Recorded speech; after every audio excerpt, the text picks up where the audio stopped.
Bandar Lampung nyimak. Semoga ilmu yang disampaikan bermanfaat. Amin ya rabbal alamin. Assalamualaikum Ustaz, saya pada bulan Ramadan malam ke-25 mimpi melihat cahaya putih memanjang ke langit. Terbangunlah aku begitu menggigil dan dingin rasanya sekujur tubuh. Bertanda apa itu Ustaz? Mohon pencerahannya. Jadi ketika kita mimpi, tuan-tuan dan puan-puan yang mulia, mimpi itu kan ada 3 bagian waktu ya. Ada mimpi setelah Isya sampai jam 12 malam, itu adalah mimpi alam bawah sadar. Jadi apapun kegiatan kita di keseharian kita, itu kita mimpinya itu di setelah Isya sampai jam 12 malam. Dan dari jam 12 sampai jam 2 mendekati nisful lail itu adalah mimpi gangguan, ya metafisik, sihir, jin itu mimpinya di situ. Mimpi jam setengah 3 sampai terakhir subuh itu mimpi petunjuk. Nah, ada seseorang yang mimpi didatangi cahaya ya, yang mimpi didatangi cahaya, yang mimpi didatangi wali, yang mimpi didatangi begini. Maka untuk menimbang apakah itu adalah mimpi petunjuk atau mimpi yang menyesatkan, yang pertama, apabila itu mimpi petunjuk, biasanya kita yang bermimpi itu akan merasakan ketenangan, bukan kebingungan ya. Jadi yang kita rasakan itu ketenangan, bukan kebingungan ya. Yang kedua, orang yang bermimpi tersebut biasanya kalau mimpi petunjuk terjadi di nisful lail, di jam setengah 3 sampai dengan azan subuh ya. Terus yang ketiga, orang yang bermimpi itu petunjuk, kalau misalkan cahaya atau ketemu wali dan lain sebagainya, dilihat dari amaliyah ibadahnya. Jadi kalau kerjaannya tiap pagi main dum, ingat Allah jarang, sholat jarang, zikir jarang, tiba-tiba mimpi cahaya. Ya, itu harus dipertanyakan mimpinya tersebut. Banyak orang-orang yang bermimpi ketemu ini, ketemu itu, tapi dia bingung, itu dia sendiri nggak tenang. Nah, itu adalah mimpi yang dibelokkan. Nah, jadi bisa jadi iblis setan itu tipu dayanya sangat kuat. Dia menawarkan satu kebaikan tapi di belakangnya ada ribuan kemungkaran. Itu yang harus kita hati-hati.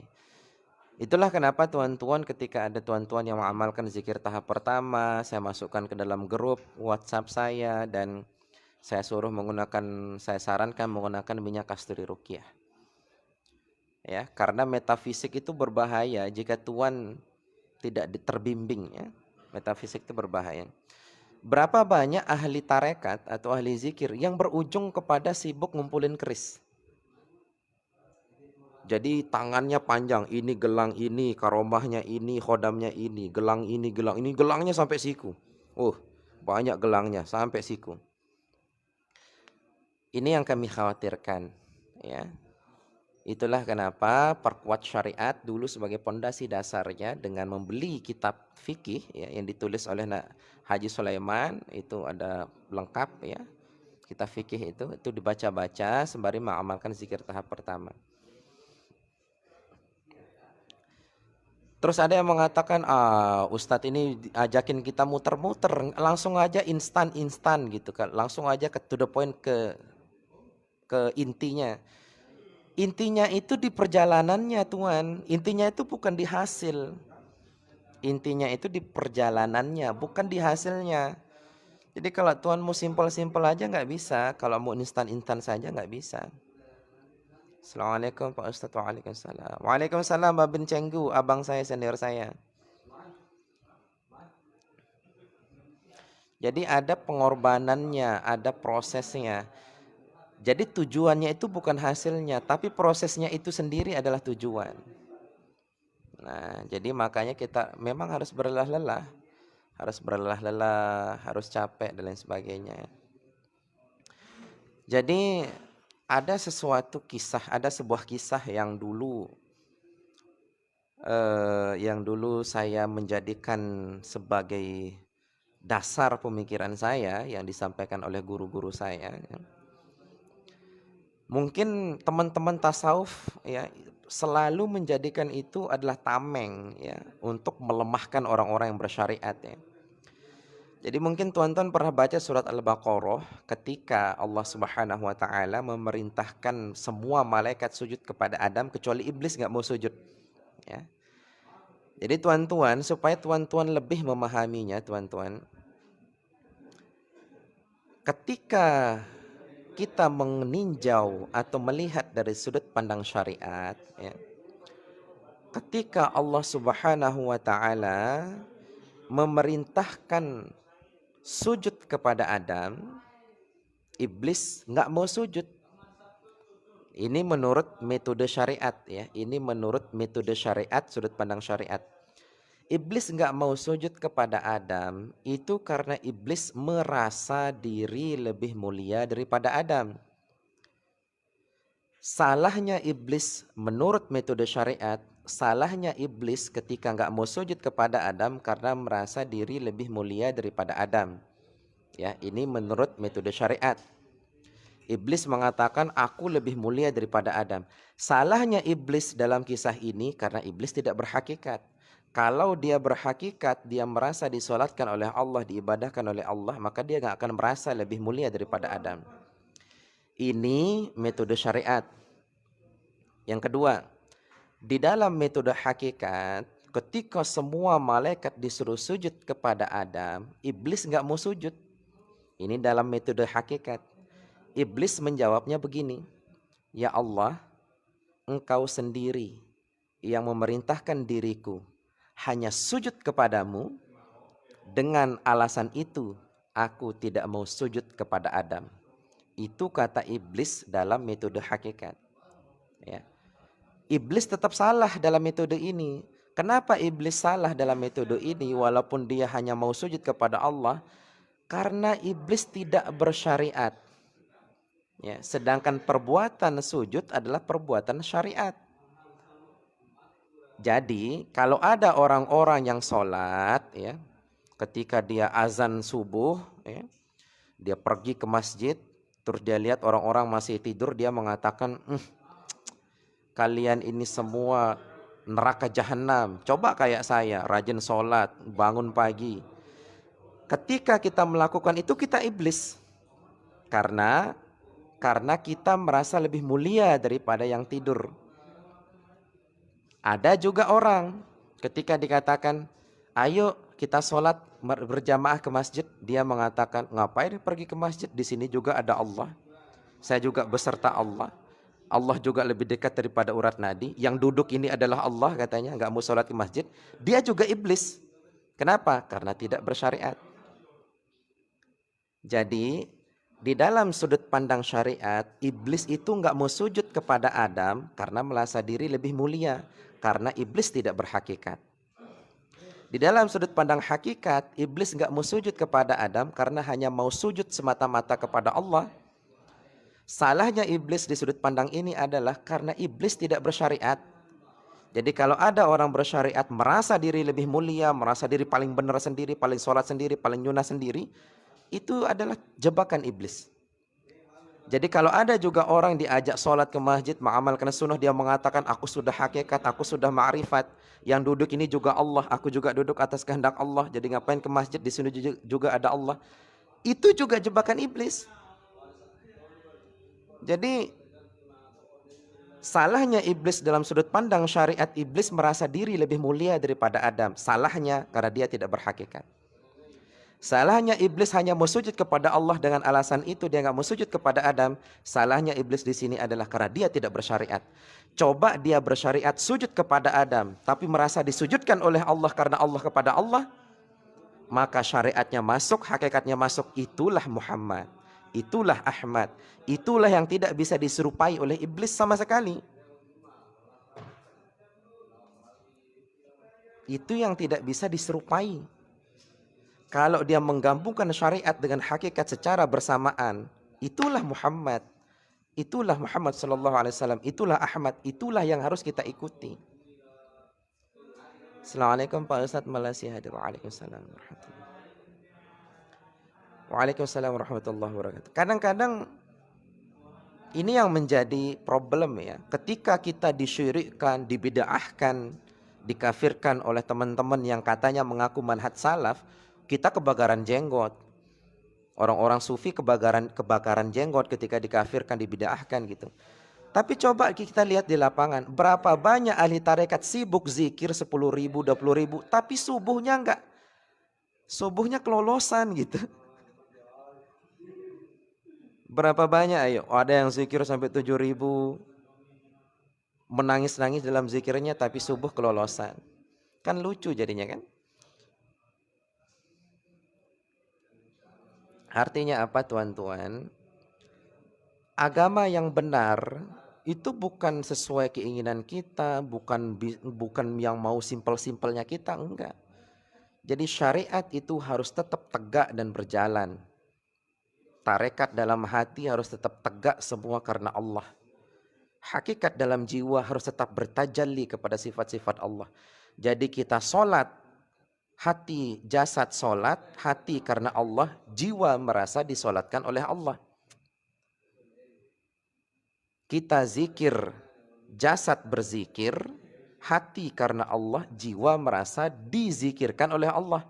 Ini baru insan kamil mukammal, insan terlebih-lebih sempurna. Ini yang baru 1000 jempol ini, Masya Allah ya. Lombok Barat hadir Pak Kang dari Abu Zahwa Masya Allah. Ada oting-otingan dari Malaysia. Anto BW, Assalamualaikum warahmatullahi. Jadi begitu tuan-tuan dan puan-puan yang mulia ya. Ini juga menjadi bahan renungan saya ya. Bahan renungan saya.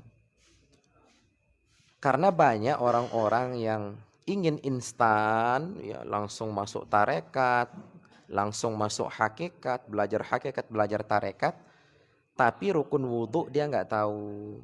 Ya, rukun sholat dia nggak tahu, air musta'amal, air mutanajis, air musyammas nggak tahu. Ya.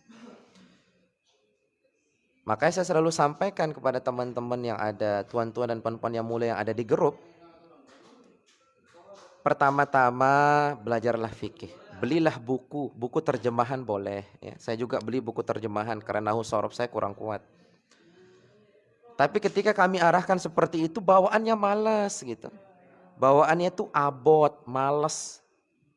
Padahal itu sesuai kaidah. Karena kenapa dia malas? Dia mau strike, dia mau cepat, dia mau to the point. Nggak ada yang bisa seinstan itu. Apalagi ini mengenal Allah, apalagi ini ma'rifatullah.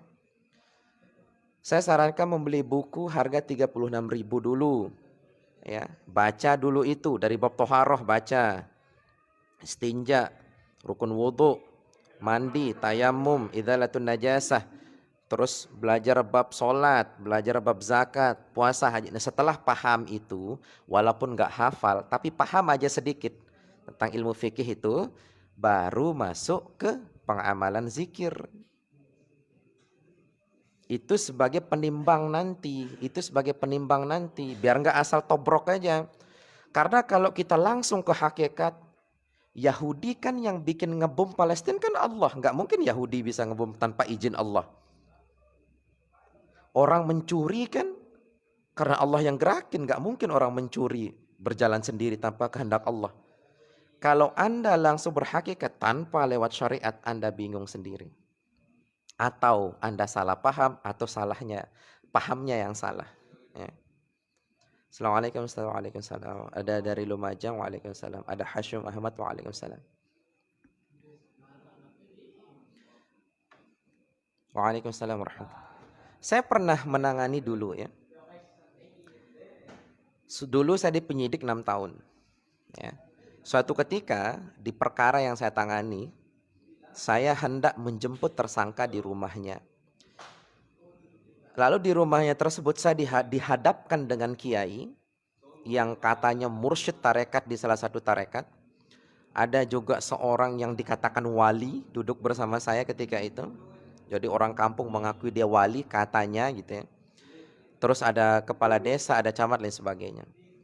Saya menangani tindak pidana lex spesialis kecelakaan lalu lintas yang menyebabkan orang lain meninggal dunia 2 orang. Dan dia terbukti bersalah sesuai dengan titik bentur kecelakaannya, dia bersalah, dia terduga tersangka.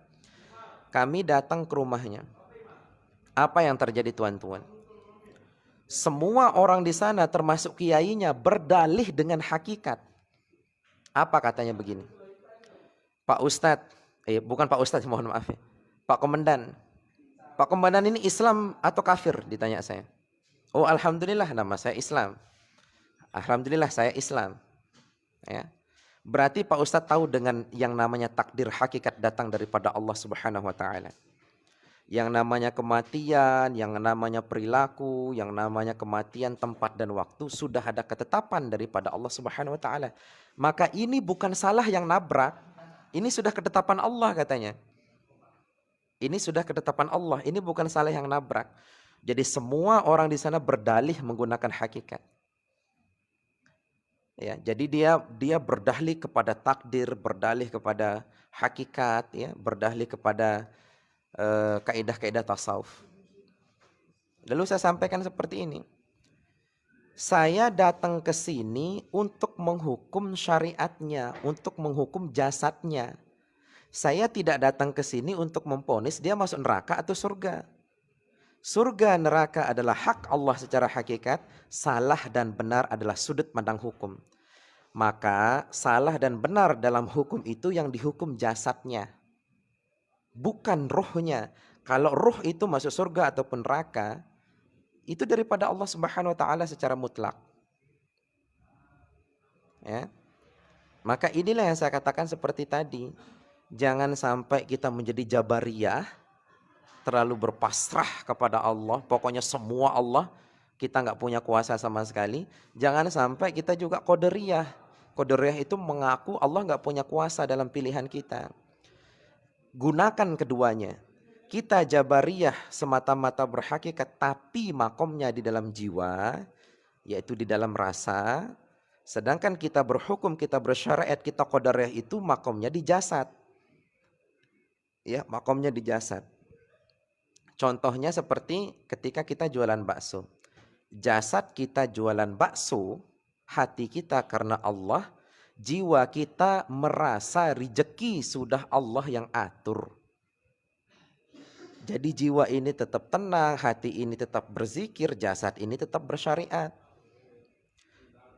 Jadi hukum kulit, hukum tulang, hukum daging, hukum urat. Jangan kulit dimasukkan jadi tulang, tulang dijadikan kulit. Jadi amburadul gitu. Jadi dia bingung sendiri. Kenapa dia bingung sendiri? Karena nggak belajar kaidah. Jadi bingung sendiri larinya. Assalamualaikum luar biasa. Assalamualaikum. Gorontalo hadir nyimak Pak. Waalaikumsalam warahmatullahi wabarakatuh. Jadi maksud saya tuan-tuan, kan sekarang lagi banyak tuh yang namanya buka mata batin lain sebagainya. Termasuk dalam video kami sampaikan seperti itu.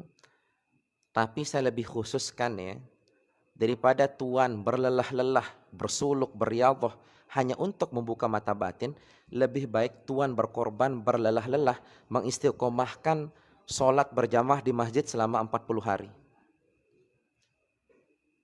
Saya jamin tuan akan merasakan sir, akan merasakan energi. Istiqomahkan sholat berjamaah di masjid selama 40 hari. Dari subuh, zuhur, asar, maghrib, isya. Selama 40 hari itu.